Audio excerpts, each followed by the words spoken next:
$900,000 doesn't disappear. It moves.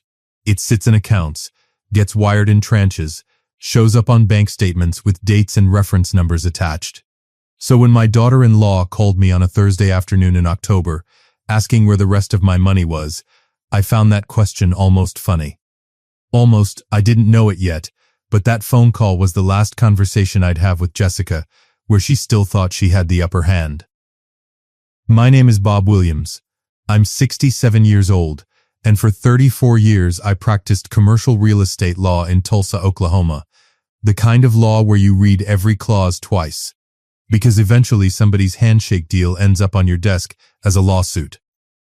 I retired in the spring of 2023, the same season my son Michael came to me with a business plan and a dream. I live in Maple Ridge, a quiet, tree-lined neighborhood just south of downtown Tulsa, in the house Linda and I bought in 1989. Linda was my wife, a hospital administrator at St. Francis for almost 3 decades, and she passed in January of 2023 after a long illness I'm not going to spend this story describing, because that's not what this story is about. Losing her cracked something open in me, and Michael walking through my front door 2 months later, in March of 2023.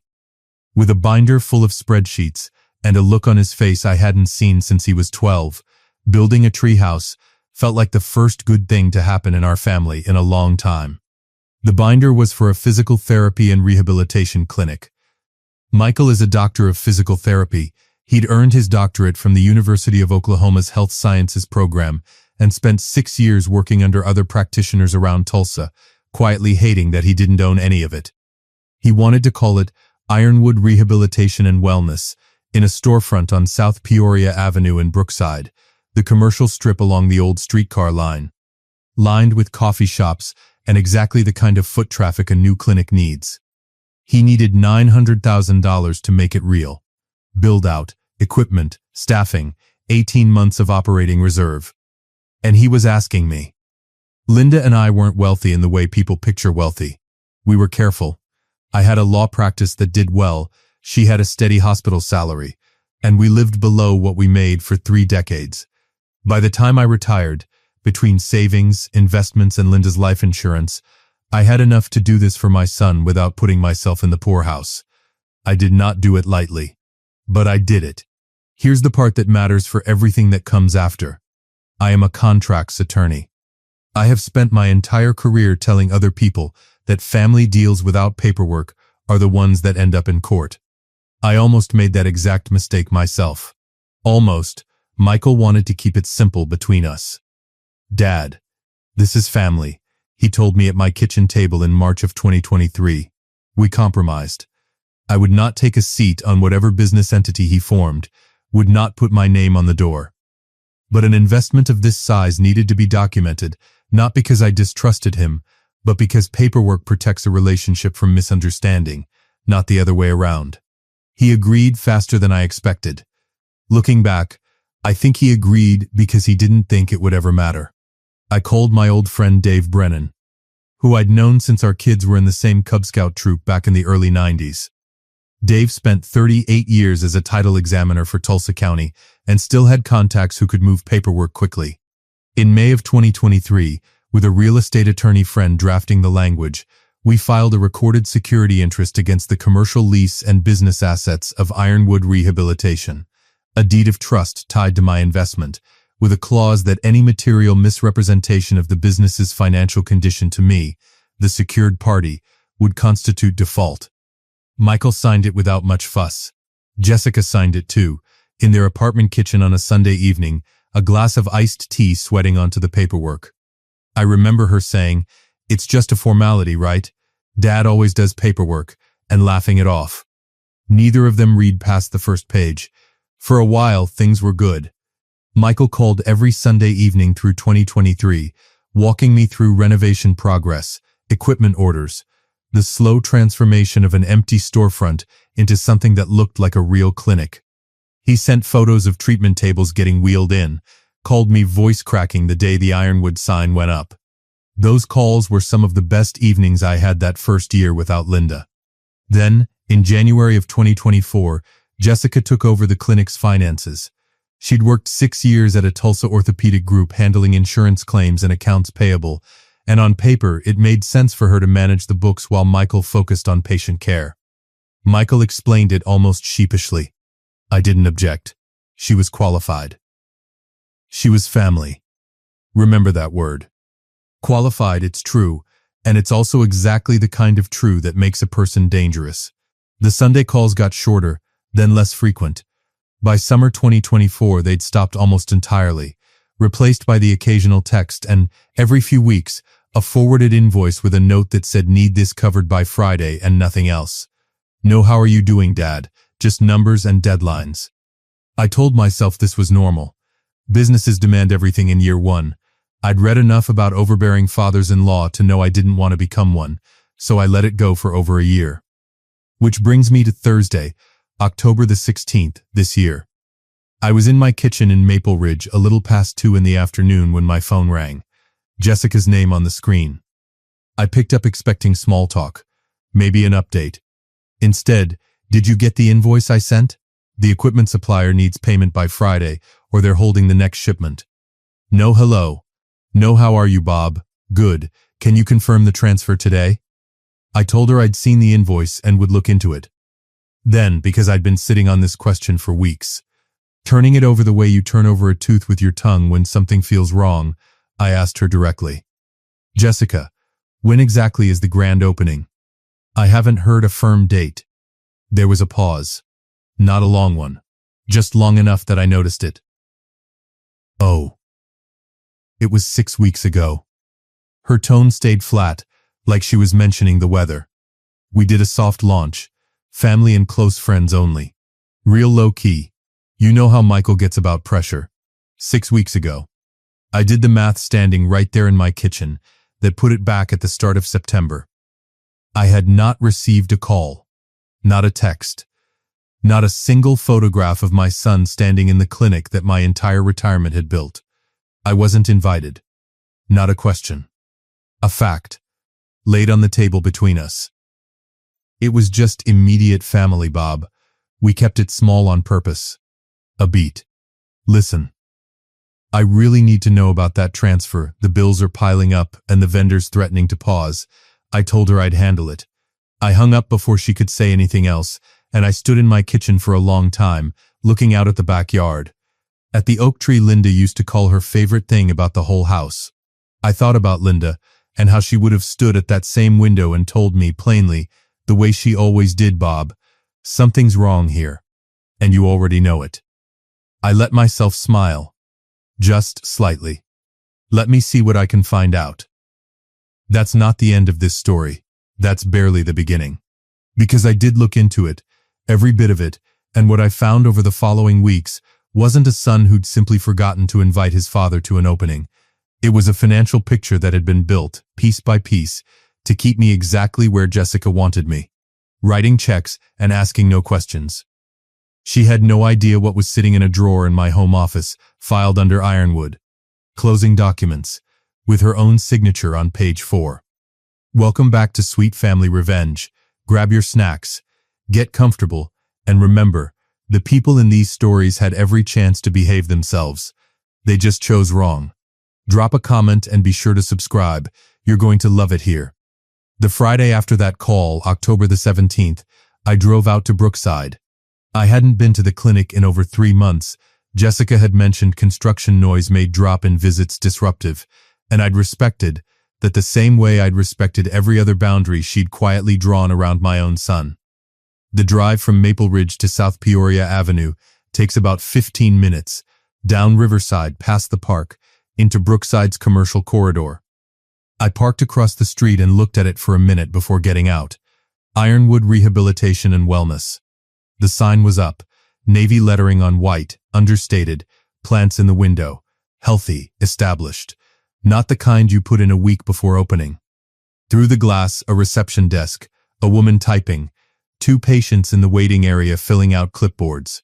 It was open. Fully, unmistakably open. I did not go in. I stood on that sidewalk doing the kind of arithmetic that comes naturally after 34 years of reading contracts for a living, and none of it added up to anything good. I went home. That evening I called Michael, straight to voicemail after 3 rings. Saturday morning, 2 rings, then voicemail. My own son was screening my calls. I called Jessica on Monday, October the 20th. She picked up on the first ring. I want a straight answer, I told her, keeping my voice level. When did the clinic actually open, and why wasn't I told? I already told you, Bob, 6 weeks ago. Soft opening. An edge of impatience, like I was the one being unreasonable. Michael didn't want the stress of a big production. You know how he gets. I put $900,000 into that clinic, which we're incredibly grateful for. A rehearsed pause. Michael will call you this week. I promise. He didn't call that week. He didn't call the following week either. I am not a man who acts on impulse, but deliberation isn't the same as doing nothing. On October the 21st and 22nd, I sat at my dining room table with every email, wire confirmation, and document connected to Ironwood going back to March of 2023. 34 years of legal practice teaches you to keep records. I had kept all of mine. What I found was a picture that had been hiding inside its own details. The original investment was structured exactly as Dave and I had set it up, disbursed in stages tied to milestones, secured by that recorded deed of trust. Buried in language my own hand had written, a sentence Michael had barely glanced at before signing, any material misrepresentation regarding the financial condition or operational status of the business shall constitute default under this agreement. A soft opening hidden for 6 weeks, while the business kept requesting additional disbursements for pre-opening expenses. That was a misrepresentation. A significant one. On Thursday, October the 23rd, I met Dave Brennan for lunch at a diner on East 11th Street, a place we'd been going to since before either of us had grandchildren. I brought the original deed of trust and spread it across the table next to our coffee cups. Dave read it slower than I expected, his reading glasses sliding down his nose. When he finished, he looked up. Bob, you know what this means if she's been lying about the business's status. Tell me anyway. It means you're not just an investor anymore. The second there's a material misrepresentation on record, you've got a default trigger. You could move to enforce this. He tapped the page. Question is whether you want to. I told him I didn't know yet, not until I knew exactly how bad it was. Dave gave me the name of a forensic bookkeeper he trusted, Susan Kowalski, who'd spent 19 years untangling small business books for the county before going independent. I called her Friday, October the 24th. We met the following Monday. I handed her every bank statement, every invoice Jessica had forwarded, every wire confirmation going back 2.5 years, and asked her one question. Tell me where the money actually went. Susan looked through the first stack for maybe 10 minutes before glancing up with an expression I recognized from 34 years of watching people realize a deal was about to go sideways. Mr. Williams. She closed the first folder. Give me 2 weeks. I think you're going to want to sit down for this. I smiled when I hung up with her that day, and it wasn't a kind smile. It was the smile of a man who'd spent 3 decades reading fine print for a living, finally putting that skill to use for himself. Susan Kowalski called me on a Saturday, November the 8th, and asked if I could come to her office instead of sending things over email. That alone told me something. People don't ask you to come in person for good news. Her office was a small converted house off Lewis Avenue. Susan had 3 folders waiting, color-coded, tabbed. She didn't waste time on pleasantries. I want to walk you through this in the order I found it. Susan squared the first folder. Because the order matters. The first folder was the soft opening. She'd pulled utility activation records, payroll start dates, and health department permit filings. Ironwood had its certificate of occupancy as of August the 28th. Staff had been on payroll, seeing patients, since September the 4th, the same date Jessica had named on the phone. That part hadn't been a lie. The clinic really had opened quietly on schedule. What came next was the part that wasn't sitting right with her. Susan slid a wire confirmation across the desk. Your last disbursement went out August the 29th. $110,000 requested as pre-opening operational costs. The day after the certificate of occupancy was issued. The day before staff started getting paid out of clinic revenue. I looked at the date. The clinic was already operational, and generating its own income. The same week she asked you for another $110,000 marked as a pre-opening expense. Susan tapped the page. That's not a paperwork delay. Mr. Williams' real businesses don't accidentally misclassify an entire phase of operation. That's deliberate. That single transfer authorized 3 days after Linda's birthday, sitting at my kitchen table without a second thought, because Jessica had asked, was the material misrepresentation Dave had warned me about. Documented, dated, sitting right there against a deed of trust that said exactly what happens when that occurs. But Susan wasn't finished. The second folder was thicker. It covered 11 months, January through November, built around a recurring line item, $4,200 a month, every month, paid out of clinic operating funds to an entity called CC Business Solutions LLC, categorized simply as consulting, business development. I ran the LLC registration through the Secretary of State's office. Susan turned the page toward me. Registered February of this year. Sole member is a Christopher Carter. It took me a second longer than it should have to place the name, and then it landed hard. Carter, Jessica's maiden name. Her brother. Not a question. Susan nodded. 38 years old, by the filing. No prior consulting history I could find. No licenses, no other clients, no website.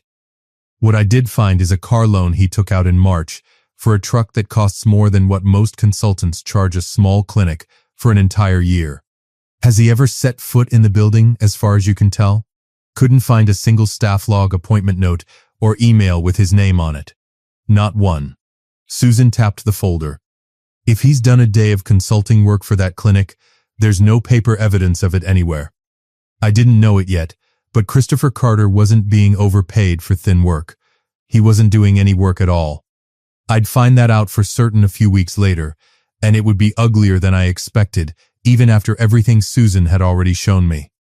$46,200, 11 months running, to Jessica's brother, for consulting nobody could find evidence of.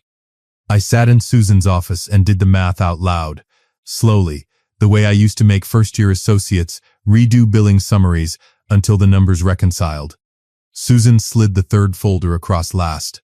There's one more thing. This one I want you to look at before you say anything. It was a set of receipts and a contractor invoice, a kitchen renovation, a primary bathroom remodel, new flooring throughout. The billing address wasn't the clinic's address on South Peoria Avenue. It was Michael and Jessica's home in the Sunset Terrace neighborhood, bought 18 months earlier. $61,000 in home renovation costs, paid from the clinic's operating account between March and July, recorded in the books as facility improvements, secondary location. I sat back in my chair. Somewhere outside, a dog was barking, and the sound felt very far away. She used my money to remodel their kitchen. Not a question. That's what the paper trail shows. Susan closed the folder. I'd want a forensic accountant to formalize this for any legal proceeding, but the documentation is clean.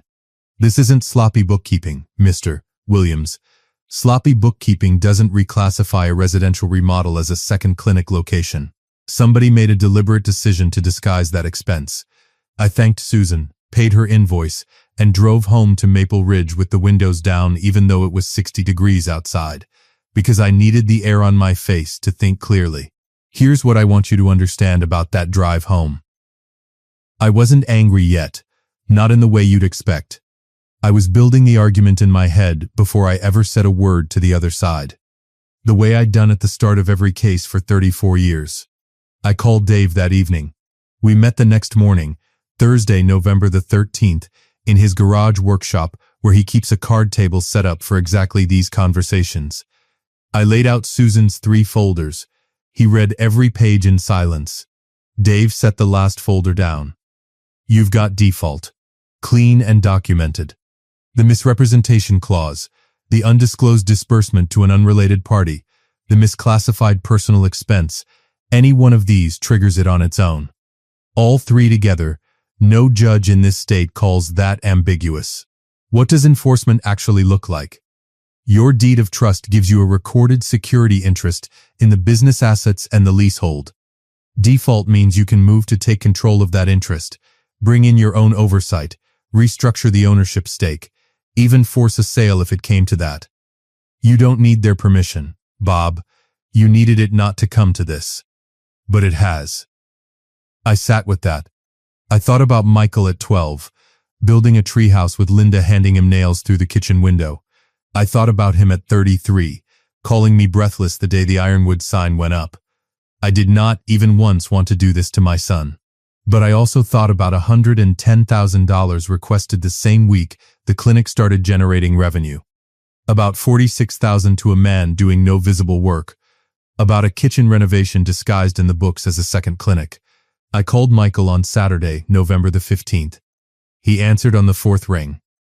Dad, he sounded tired in a way that had nothing to do with the hour. I'd like to come by the clinic, I told him. Not a surprise visit. Thursday the 20th in the afternoon. I'd like you and Jessica both there. A long pause. Is everything okay? I think you already know it isn't, Michael. I think you've known for a while. He didn't argue with that. Quiet, almost resigned. Okay, Dad. Thursday. I spent the days before that meeting the way I used to prepare for a closing. I expected to get contentious. Methodically, building a folder of my own. Susan's full report.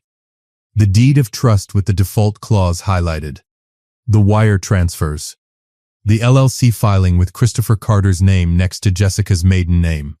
I arrived at Ironwood at 2 in the afternoon on Thursday, November the 20th, with that folder under my arm and a recorded legal instrument in my back pocket that neither of them had thought about in over 2 years. Michael met me at the door looking like he hadn't slept. Jessica was already in the small back office, seated, composed in the particular way people look when they've rehearsed being calm. I sat down across from both of them, set the folder on the desk, and said the only thing I'd planned to say first. I'd like us to go through this together. All of it. Jessica's eyes moved to the folder, then to me, and for just a second, less than a second. I watched the composure crack at the edges before she caught it and smoothed it back into place. She had no idea yet that the folder wasn't the only document I'd brought. The deed of trust was still in my jacket pocket, and I hadn't said a word about it. Not yet. Jessica started talking first, the way people do when they've rehearsed an opening statement. The 11 months of payments to her brother were legitimate support during a stressful launch. The home renovation was an honest misclassification, nothing more.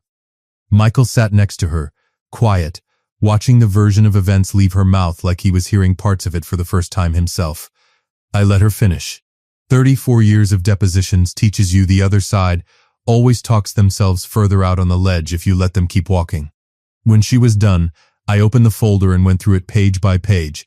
Susan's documentation, the LC filing with Christopher's name, the contractor invoice with their Sunset Terrace address. I didn't raise my voice once. I didn't need to. The papers did the raising for me. Michael, I slid the page toward him. Did you know your wife's brother was being paid $4,200 a month out of the clinic's accounts? He looked at the page a long time before answering. I signed off on a consulting line item. I didn't know it was Chris. I didn't know it was every month. He turned to Jessica. You told me it was a marketing consultant. He was helping with marketing. But the certainty from a minute earlier had thinned out considerably. Doing what? Exactly? I asked. Susan couldn't find a single deliverable. No campaign, no website, no client list anywhere with his name on it. What was he actually doing for $46,000? Nobody answered. The silence sat in the room a long time. And the kitchen. I slid the contractor invoice toward them. This is your house, Jessica. $61,000 of my money went into your kitchen and bathroom, and it's sitting in the clinic's books, labeled as a second location that doesn't exist.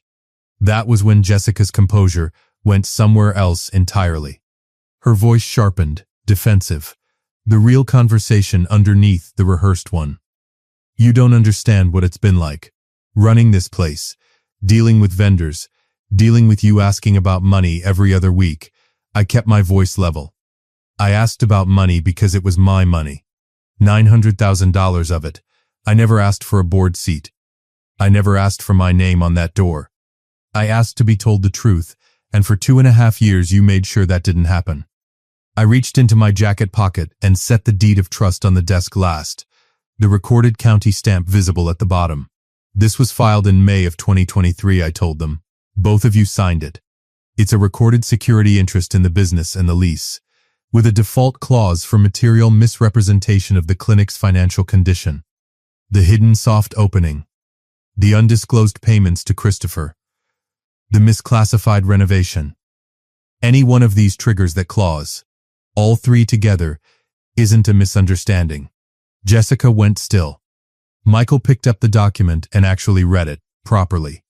For what I suspect was the first time since the evening he signed it without looking past page 1. "This is real?" he asked, looking up. "You actually filed this 2 years ago?" "May of 2023. Recorded at the county clerk's office. It's been real this whole time, Michael." "Dad?" His voice was quiet. "What does this mean you're going to do?" I smiled.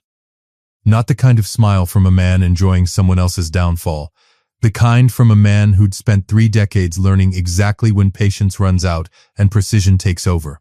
"I'm not interested in punishing you, Michael." I held his eyes, not hers. "I'm interested in making sure this never happens again. To you or to me.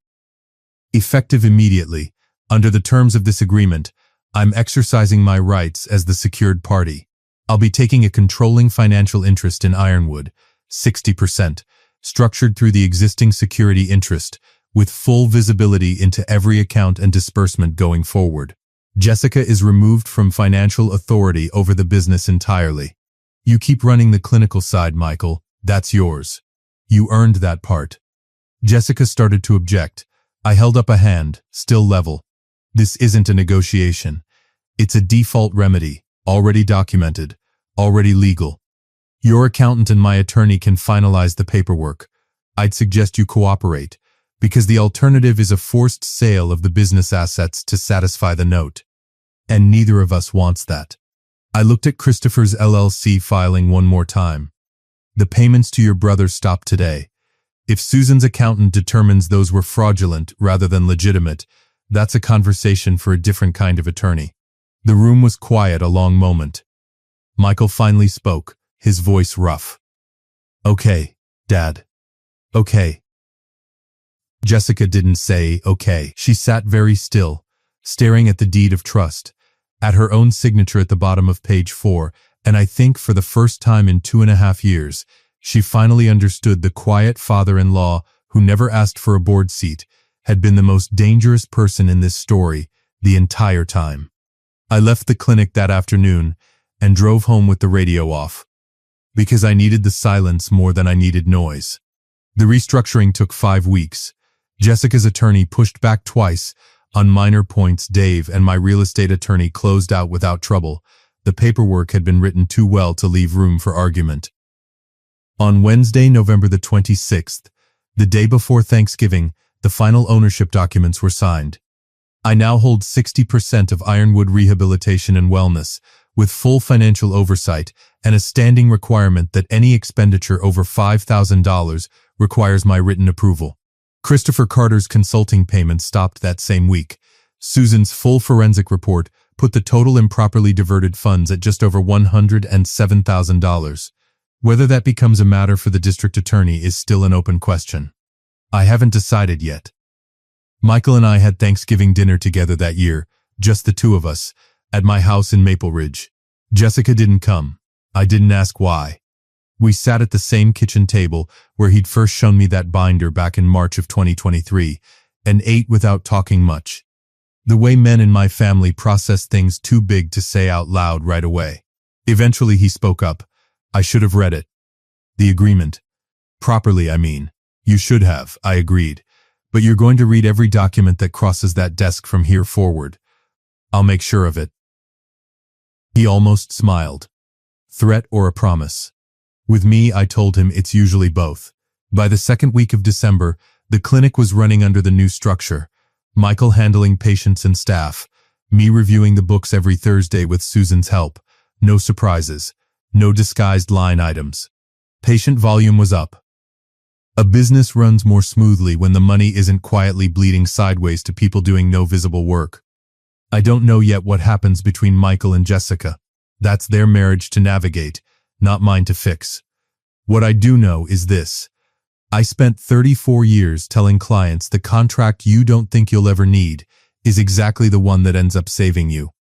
I just never expected to need that for my own family. If you're a parent who's handed over money, time, or trust to someone you love, and a quiet voice keeps telling you something isn't adding up, that voice is not paranoia. It's pattern recognition. Document things. Ask the uncomfortable question. Read properly before you sign it, and if somebody tells you the paperwork is just a formality, that is exactly the moment to slow down. I am 67 years old. I buried my wife. I built a career reading fine print so other families wouldn't lose what mine almost lost. And when my daughter-in-law finally asked me, on a Thursday afternoon in October, whether I'd sent the money, I smiled, and I told her the truth. I already did. 2.5 years ago. You just never read what you signed. If you liked this story, join our community by hitting that like button and subscribing for more family-centered accounts like this.